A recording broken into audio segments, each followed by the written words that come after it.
Episode एक flashback से शुरू होता है जहां 2008 में डेजर्ट के अंदर आरवी में वॉल्ट और जेसी अपनी जिंदगी का पहला मेथ कुक कर रहे होते हैं।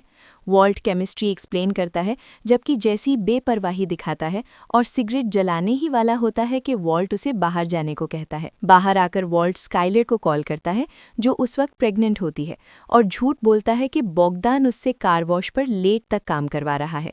दोनों अपनी होने वाली बेटी के लिए हॉली नाम डिस्कस करते हैं। ये पुराना वॉल्ट था, फैमिली मैन। फिर ये फ्लैशबैक धीरे धीरे प्रेजेंट के डेजर्ट टोहा जी ली में फेड हो जाता है। सीन शिफ्ट होता है। अब करंट टाइम में शूट आउट के बाद का मंजर दिखाया जाता है। गोमेज जमीन पर मरा पड़ा होता है और हैंक गोली लगने के बाद एसयूवी के पीछे छुपा होता है। एमो खत्म हो चुकी होती है। वो गोमेज की शॉटगन की तरफ रेंगते हुए जाता है मगर जैक उसे रोक लेता है। टॉड बताता है कि जेसी नजर नहीं आ रहा। जैक के आदमी हैंक और गोमेज के बैजेस उठाते हैं और पता चलता है कि दोनों डीईए एजेंट्स थे। ये सुनकर जैक बिना हिचकिचाहट के हैंक को मारने का फैसला करता है। सीन शिफ्ट होता है।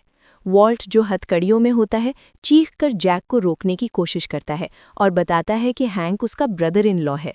वॉल्ट भीख मांगता है, रोता है और अपनी जिंदगी भर की कमाई $80 मिलियन ऑफर करता है कि हैंक को छोड़ दो।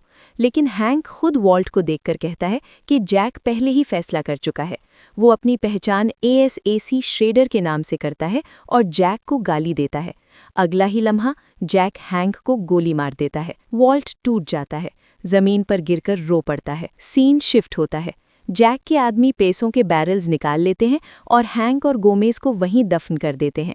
टॉड के कहने पर जैक वॉल्ट को एक बैरल रहने देता है सिर्फ इसलिए कि टॉड वॉल्ट की इज्जत करता है। वॉल्ट मजबूरी में जैक से हाथ मिलाता है जैसे अपनी रूह बेच रहा हो। सीन शिफ्ट होता है। वॉल्ट गुस्से और नफरत में जैक को याद दिलाता है कि जेसी को मारना था।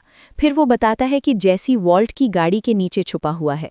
जेसी को घसीट कर निकाला जाता है। टॉड सजेस्ट करता है कि जेसी को पहले टॉर्चर करके इन्फॉर्मेशन निकाली जाए। वॉल्ट हाँ कह देता है लेकिन जाते हुए जेसी को सबसे बड़ी सच्चाई बता देता है कि जेन की मौत के वक्त वो वहाँ था और उसने उसे बचाया नहीं। ये सुनकर जेसी अंदर से टूट जाता है। सीन शिफ्ट होता है। वॉल्ट की गाड़ी का फ्यूल टैंक गोली लगने से लीक हो जाता है। वो डेजर्ट में पैसों का बैरल घुमाता हुआ एक नवाहो आदमी के घर तक पहुंचता है और $10,000 देकर उसका ट्रक ले लेता है। सीन शिफ्ट होता है। कार वॉश पर स्काइलर परेशान होती है जब वॉल्ट का कोई जवाब नहीं आता। मैरी आकर बताती है कि हैंक ने वॉल्ट को अरेस्ट कर लिया है। मैरी स्काइलर को कहती है कि अब वॉल्ट जूनियर को सब सच बताना होगा। स्काइलर मना करती है मगर मजबूर हो जाती है। सीन शिफ्ट होता है।